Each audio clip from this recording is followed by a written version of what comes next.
मैं हूं आपकी एजुकेटर ज्योति। आज हम बात करने वाले हैं पीआरआर और उसके टाइप्स के बारे में। ये है लेक्चर नंबर 11। इससे पहले 10 लेक्चर्स जा चुके हैं, तो मेक श्योर आपने उनको देख लिया हो for better understanding. So let's proceed. Last video में हमने बात किया था कि पीआरआर क्या होते हैं, बिकॉज लास्ट वीडियो हमारा था रिकॉग्निशन एंड रिस्पॉन्स के बारे में। तो हमने ये देखा कि हमारी बॉडी के सेल्स पैथोजन को रिकॉग्नाइज करते हैं बिकॉज बॉडी के सेल्स के पास पीआरआर होता है, राइट। यहाँ पे हम थोड़ा सा डिटेल डिस्कशन करेंगे कि व्हाट इज दिस पीआरआर। तो पीआरआर क्या होता है? It is the pattern recognition receptor, यानी ये एक्चुअल में किसी पैटर्न को रिकॉग्नाइज करने वाला रिसेप्टर है। रिसेप्टर की बात करते हैं तो ये प्रोटीन हो सकता है। अब ये प्रोटीन है तो कहाँ कहाँ प्रेजेंट हो सकता है अगर देखने की बात करें तो जैसे कि ये रिसेप्टर है, अगर मैं इसको थोड़ा सा इस तरीके से हाईलाइट करती हूँ तो ये रिसेप्टर हमें देखने को मिल सकता है प्लाज्मा मेम्ब्रेन पे, ठीक है। ये साइटोसोलिक एरिया में देखने को मिल सकता है। इतना ही नहीं, ये कुछ ऑर्गेनेली के साइटोसोलिक एरिया में भी हो सकता है, मेनली साइटोसोलिक मेम्ब्रेन आप कह सकते हो, या फिर साइटोसोलिक बेसिस पे, क्योंकि जहां पे साइटोसोलिक साइड रहता है उसकी बात कर रहे हैं। तो हम कह सकते हैं cytosolic side of endosome and lysosome, endosome and lysosome, यहाँ पे ये देखने को मिल सकता है। तो हमने कहा रिसेप्टर एक प्रोटीन हो सकता है जिसका लोकेशन ये सब कुछ हो सकता है। अब रिसेप्टर का मतलब क्या होता है? रिसेप्टर का मतलब ही होता है जो किसी चीज को रिसीव करेगा, ठीक है, यानी इसकी मदद से किसी चीज को रिसीव किया जाएगा। और वो रिसीव करने वाली चीज कौन सी होगी? मतलब किस चीज को रिसीव किया जाएगा?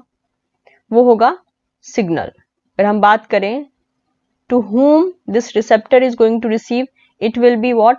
Signal, oblique ligand, whatsoever you can call it.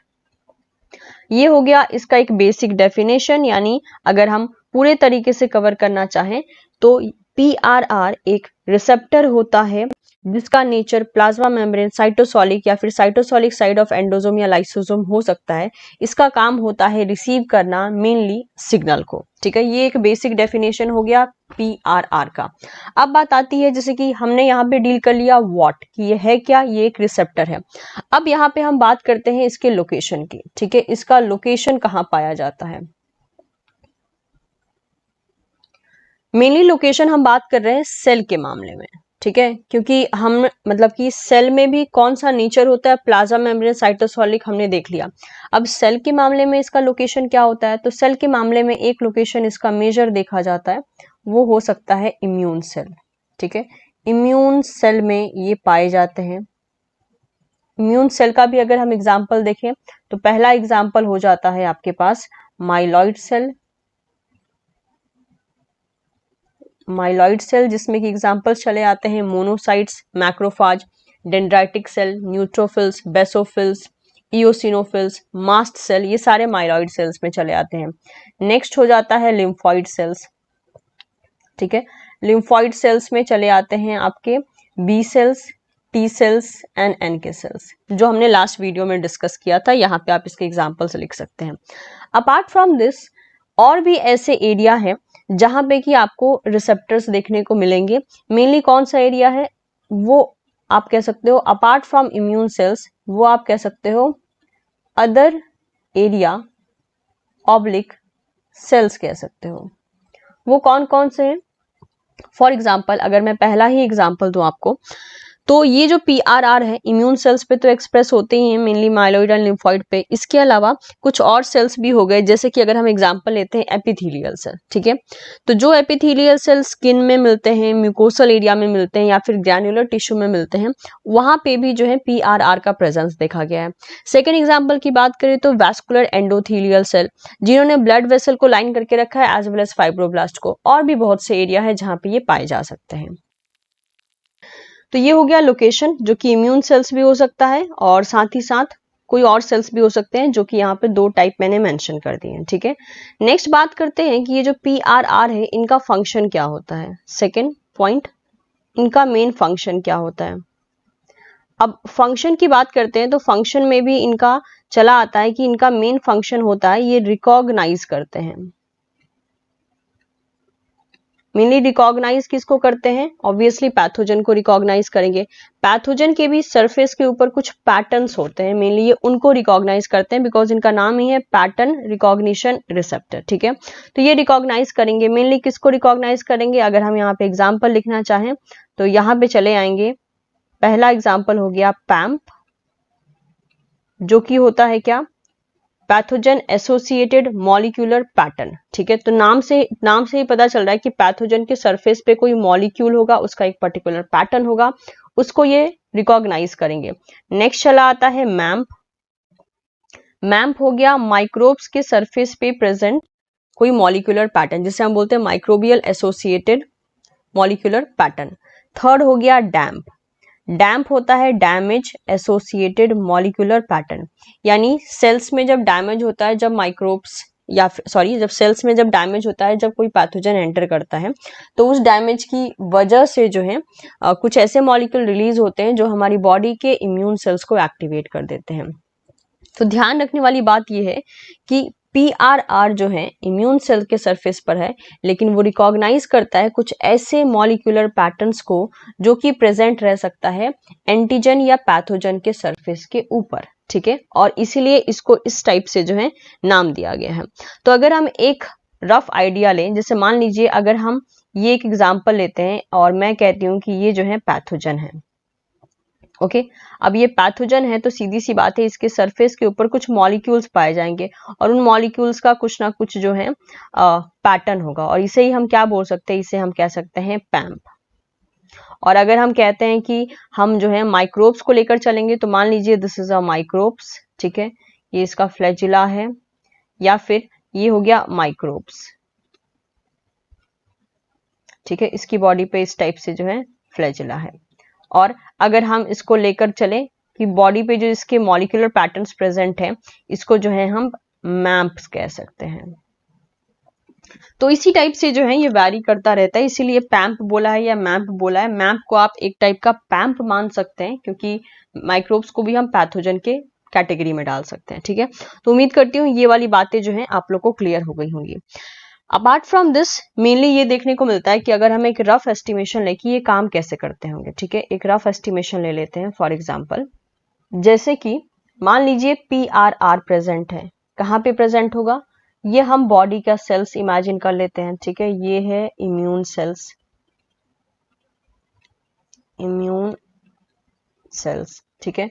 मान लेते हैं इसकी मतलब कि यहाँ पे जो है इसके पास PRR है, ठीक है। इसको हम ले लेते हैं PRR, ओके। और यहां से जो है एक पैथोजन ने एंट्री लिया है, ये रहा पैथोजन, और इसके सरफेस पे जो है किसी टाइप का मॉलिक्यूलर पैटर्न प्रेजेंट है, ठीक है। अब इस मॉलिक्यूलर पैटर्न को क्या करेगा? मॉलिक्यूलर पैटर्न को जो है ये PRR रिकॉग्नाइज करेगा, इसको हम पैथोजन कह लेते हैं, और ये हो गया पैम्प।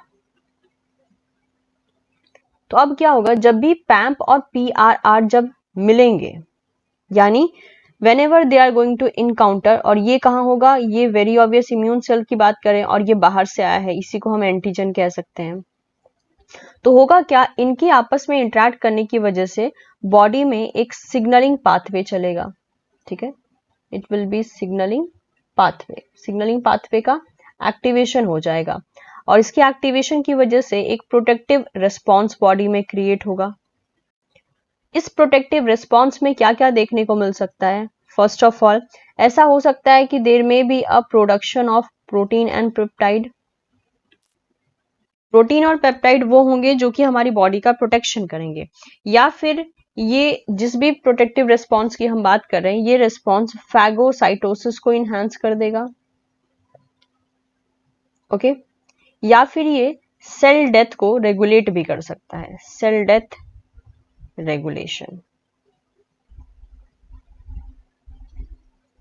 जो भी ये पाथवे होगा और जिस भी तरीके से ये रेगुलेट होगा, इसका फाइनल एम यही होगा कि इसने जो है ये क्या किया है। यहाँ पे जो आपको इंटरेक्शन देखने को मिल रहा है, ये एक्चुअल में क्या शो कर रहा है? ये आपको बता रहा है कि यहाँ पे जो है प्रॉपर ढंग से रिकॉग्निशन हो चुका है, राइट। इट इज रिप्रेजेंटिंग दी, ये जो है यहाँ पर रिकॉग्निशन करेगा। और समहाउ PRR का काम ही है पैथोजन के सरफेस पे एसोसिएटेड मॉलिक्यूलर पैटर्न्स को रिकॉग्नाइज करना। ठीक है, तो ये एक रफ आइडिया हो गया कि व्हाट इज PRR। उम्मीद करती हूँ ये बातें क्लियर हो गई होंगी। अब चलिए हम इसके ना थोड़े से टाइप को देख लेते हैं। Okay, this is the type, यानी PRR बॉडी में बहुत से टाइप के हैं, जिसमें से जो मेन टाइप होगा वो भी मैं आपको बता दूंगी, जो कि मैक्सिमम एग्जाम में पूछा जाता है, लेकिन मैं आपको डिफाइन करके सब कुछ बताऊंगी, क्योंकि वी डोंट नो आने वाले एग्जाम में क्या नया आ सकता है, बिकॉज बहुत सी नई नई चीजें डिस्कवर हो रही हैं। सो आई थॉट कि if we are having the information, why shouldn't we discuss about it. तो जो इंपॉर्टेंट है एग्जाम पॉइंट ऑफ व्यू से वो भी मैं बता दूंगी, और बाकी जो एक्स्ट्रा है ये टोटली आपके ऊपर है कि आप इसको याद रखना चाहते हैं या सिर्फ वन टाइम के लिए समझना चाहते हैं। ठीक है, तो first of all we can see here, यहाँ पे बहुत सी बातों को जो है मेंशन किया गया है। The receptor recognise PAMP, MAMP and DAMP are collectively referred as the pattern recognition receptor. ऐसे रिसेप्टर जो इन सारे पैटर्न्स को रिकॉग्नाइज करते हैं मेनली पैथोजन के सरफेस के ऊपर, उन्हें हम PRR कहते हैं। PRR अकेला एक रिसेप्टर नहीं है, इसके पास एक बड़ी सी फैमिली है। मतलब PRR is itself is acting as, आप कह सकते हो कि उसके पास ये एक फैमिली की तरह काम कर रहा है। मतलब कि इसके अंदर भी बहुत से टाइप के रिसेप्टर इंक्लूडेड हैं, जैसे कि several family of cellular PRR contribute to the activation of innate immune response, including the C type lectin receptor, the toll like receptor, the rig like receptor and the knot like receptor। यहाँ पे इन्होंने कुछ नाम दिया है। हम क्या करते हैं, हम वन बाय वन इनके डिटेल को देखते हैं। यहाँ पे आप देख सकते हैं इनका फुल नेम बता के रखा है, यहाँ पे टाइप बता के रखा है, ये कहाँ पाए जाते हैं ये भी बताया है, इनसे कौन सा लिगेंड बाइंड करता है, मतलब कि bacteria, virus, whatsoever we are considering, actual में पैथोजन के बॉडी के ऊपर प्रेजेंट कौन सा ऐसा मॉलिक्यूल ऑब्लिक मॉलिक्यूलर पैटर्न होता है जो इस टाइप के PRR से मेनली इंट्रैक्शन करता है। ठीक है, इसके अलावा यहाँ पे दे के रखा है सेलुलर फंक्शन, यानी इनके आपस में रिकॉग्निशन हो जाने के बाद या इंट्रैक्शन हो जाने के बाद क्या रिस्पॉन्स सेल जो है बॉडी में क्रिएट करते हैं, और साथ ही साथ आइकॉन भी यहाँ पे देख रखा है। मतलब कि आप जब इनको देखोगे तो इनका ओवरऑल स्ट्रक्चर क्या है। तो आप कह सकते हो ये जो टेबल मैंने यहाँ पे रखा है ये इसमें बहुत ज्यादा फुल इंफॉर्मेशन है। एग्जाम्पल के लिए सबसे पहला लेते हैं TLR। लास्ट लेक्चर में बताया था मैंने, जो TLR है it is a type of PRR। TLR क्या होता है, it is the toll like receptor. ठीक है, इसका लोकेशन कहाँ होता है, यानी हमारी बॉडी में जो इम्यून सेल्स हैं उनमें ये कहाँ प्रेजेंट होते हैं। तो ये प्लाज्मा मेम्ब्रेन पे प्रेजेंट रह सकते हैं, एंडोजोम पे एज वेल एज लाइसोजोम पे, मेनली उनके साइटोसोलिक एरिया में। TLR किस किस चीज को रिकॉग्नाइज करते हैं, मतलब पैथोजन के सरफेस पे प्रेजेंट कौन कौन से फैक्टर या मॉलिक्यूल्स को ये रिकॉग्नाइज करते हैं। तो ये माइक्रोबियल कार्बोहाइड्रेट्स को रिकॉग्नाइज करते हैं, लाइपोप्रोटीन्स को, फंगल मैनस को, इसके अलावा बैक्टीरियल फ्लैजिलिन को, viral RNA, self component of damage tissue and many more. इन सब चीजों को ये रिकॉग्नाइज करते हैं।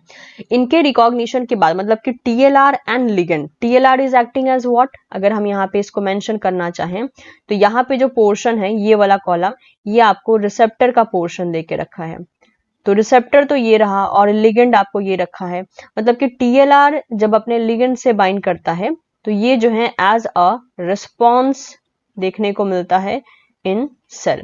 तो रिस्पॉन्स के मामले में यहाँ पे जो मेंशन है कि इसकी वजह से क्या होता है, एंटी माइक्रोबियल का प्रोडक्शन होता है, एंटीवायरल्स फैक्टर का प्रोडक्शन होता है, साइटोकाइन का प्रोडक्शन होता है, साथ ही साथ बॉडी में इन्फ्लेमेशन देखा जाता है। और इसका स्ट्रक्चर आप देखना चाहेंगे तो ये कुछ इस टाइप से आपको देखने को मिलते हैं डाइमर फॉर्म में। एग्जाम्पल के लिए यहाँ पे दे के रखा है TLR4/4। ठीक है, तो ये जो एक स्ट्रक्चर है that is for the TLR4, दूसरा भी 4 ही है इसलिए TLR4/4 लिखा गया है। ठीक है, ये हो गया हमारा पहला टाइप। नेक्स्ट टाइप की तरफ बढ़ते हैं। नेक्स्ट टाइप में यहाँ पे बोल के रखा है CLR। What is CLR? CLR second type है। CLR is the C type lectin receptor, नाम इसका फुल फॉर्म है। इसका लोकेशन कहाँ होता है, ये प्लाज्मा मेम्ब्रेन पे प्रेजेंट रहता है इम्यून सेल्स के। नेक्स्ट, इसका लिगेंड क्या क्या होता है, the carbohydrate component of fungi, mycobacteria, viruses, parasite and some allergens. ये सारे फैक्टर जो हैं एक्चुअल में CLR टाइप के रिसेप्टर से जाकर बाइंड कर सकते हैं और सेल के अंदर रिस्पॉन्स क्या क्रिएट करवाते हैं, phagocytosis, production of antimicrobials, cytokines as well as inflammation, ये सब करवा सकते हैं। And this is the overall structure of CLR। Okay, now the third type में यहाँ पे आपको देखने को मिल रहा है RLR, that is retinoic acid inducible gene 1, जिसे हम RIG1 कह सकते हैं, लाइक रिसेप्टर। ठीक है, तो इसका लोकेशन कहाँ होता है, ये साइटोसोलिक एरिया में पाया जाता है। ये आइडेंटिफाई करता है मेनली वायरल RNA को। ठीक है, और जब ये ligand that is viral RNA और RLR रिसेप्टर जब बाइंड कर जाते हैं तो बॉडी के अंदर प्रोडक्शन हो जाता है इंटरफेरॉन्स एंड साइटोकाइंस का, और यहाँ पे जो है आपको स्ट्रक्चर देखने को मिल रहा है। ऑल्दो स्ट्रक्चर यहाँ पे एडिशनली दे के रखा है, आपसे कहीं स्ट्रक्चर पूछा नहीं जाएगा बिकॉज ये डायरेक्टली मैंने इम्यूनोलॉजी की बुक से लिया है, कूबे से लिया है, that is why structure is also there, but it's totally up to you, आप कंसीडर कर भी सकते हैं, नहीं भी कंसीडर कर सकते हैं। यहाँ पर इन्होंने स्ट्रक्चर इसलिए प्रेजेंट किया है क्योंकि जब ये रैंडम पाथवे को डिफाइन करते हैं तो वहां बार बार नहीं लिखते हैं कि यस ये स्ट्रक्चर को हम क्या कहेंगे, एंड दैट इज वाई यहाँ पे इस ढंग से प्रेजेंट करके रखा है। जो हमारा नेक्स्ट टाइप है वो है NLR, that is nucleotide oligomerisation domain, जिसको हम कहेंगे नॉड लाइक रिसेप्टर। ठीक है, तो आप इसे NLR भी कह सकते हो, इसे आप न्यूक्लियोटाइड ओलिगोमराइज डोमेन लाइक रिसेप्टर भी कह सकते हो, इसे आप नॉड रिसेप्टर भी कह सकते हो। इसका लोकेशन साइटोसॉल होता है। ये क्या क्या आइडेंटिफाई करता है as a ligand, fragment of intracellular और extracellular bacterial cell wall peptidoglycan को करता है। ठीक है, बॉडी में रिस्पॉन्स क्या क्रिएट करवा सकता है, production of antimicrobials as well as cytokines as well as inflammation करवा सकता है। तो आप रिस्पॉन्स में ये चीज देख रहे हैं कि जो लिगेंड आ रहा है उसी के जस्ट अपोजिट टाइप का फैक्टर प्रोड्यूस हो रहा है ताकि उस एंटीजन को या पैथोजन के कंपोनेंट को बॉडी से एलिमिनेट किया जा सके। लास्ट टाइप का जो हमारे पास PRR है वो है ALR, जो कि है एब्सेंट इन मेलेनोमा। ठीक है, ये जो है देखा जाता है cytosol as well as nucleus के अंदर। ये मेनली बाइंड करता है वायरल एंड बैक्टीरियल DNA से, और इसका काम होता है इंटरफेरन को प्रोड्यूस करना एज वेल एज साइटोकाइंस को प्रोड्यूस करना। ठीक है, तो ALR का जो फुल फॉर्म आप यहाँ पे देख रहे हो वो है absent in melanoma AIM like receptor. तो आप इसे फुल फॉर्म में absent in melanoma like receptor भी कह सकते हो या फिर आप इसे AIM लाइक रिसेप्टर भी कह सकते हो। ठीक है, तो इसका लोकेशन आपने देख लिया, साइटोसॉल एंड न्यूक्लियस में प्रेजेंट रह सकता है। ये viral as well as bacterial DNA से बाइंड करता है और मेनली इसका काम होता है प्रोडक्शन करना इंटरफेरॉन को एज वेल एज साइटोकाइंस को। तो ये जो है हमने टाइप भी देख लिया PRR का। अब अगर मैं आपको बात बताऊं कि कहाँ से क्वेश्चन आते हैं और कहाँ से आ सकते हैं, आने वाले टाइम में अगर इससे क्वेश्चन आते हैं तो कहाँ कहाँ से आ सकते हैं, लेट्स सी। तो गाइस सबसे पहले तो TLR is very very important. इस पे ऑलरेडी क्वेश्चन CSIR भी पूछ चुका है, बाकी सारे एग्जाम्स में भी आता रहता है।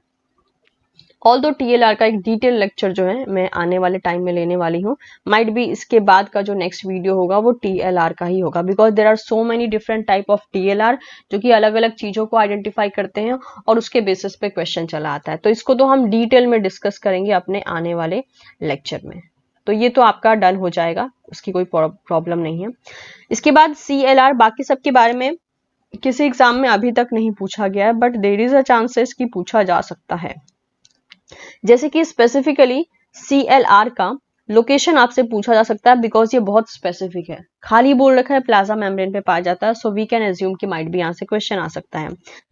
RLR का जो स्पेसिफिक एरिया है जहां से क्वेश्चन बन सकता है वो है cytosol as well as viral RNA, मतलब कि इसका लोकेशन कहाँ पाया जाता है और ये किस टाइप के लिगेंड को आइडेंटिफाई करता है, इस पे क्वेश्चन आ सकता है। नेक्स्ट देखिए, NLR का भी यही केस है, इसका लोकेशन पूछा जा सकता है। ठीक है, और साथ ही साथ ये वाला एरिया भी इसका इंपॉर्टेंट हो जाता है बिकॉज इसका कहीं ना कहीं रिलेशन सिर्फ और सिर्फ बैक्टीरियल सेल से है। ठीक है, मेनली पेप्टाइडोग्लाइकन पेप्टाइडोग्लाइकन जो इसके वॉल में प्रेजेंट रहता है उससे है। तो यहाँ से एक स्पेसिफिक क्वेश्चन बन सकता है अगर बनना चाहे तो। और ALR का अगेन जो क्वेश्चन है वो इस पे आ सकता है एज वेल एज इस पे आ सकता है। तो ये जो दो कॉलम है कि लिगेंड क्या है, ठीक है, लिगेंड क्या है और जो रिसेप्टर है उसका सेलुलर लोकेशन क्या है, ये दो कॉलम काफी ज्यादा इंपॉर्टेंट हो जाते हैं एग्जामिनेशन पॉइंट ऑफ व्यू से। सो आई एम एक्सपेक्टिंग कि ये जो डिटेल है, ये जो हमने पढ़ा है, आपको ये चीज अच्छे से समझ में आ गई होगी। नेक्स्ट लेक्चर में जो है हम TLR के बारे में बात करेंगे। सो आई एम एक्सपेक्टिंग कि ये लेक्चर आपके लिए यूजफुल होगा, और यूजफुल रहा हो तो प्लीज लाइक जरूर किया कीजिए वीडियो को, साथ ही साथ इसे आप अपने दोस्तों के साथ भी शेयर कर सकते हैं। And don't forget to subscribe Teaching Pathshala. Thank you so much everyone.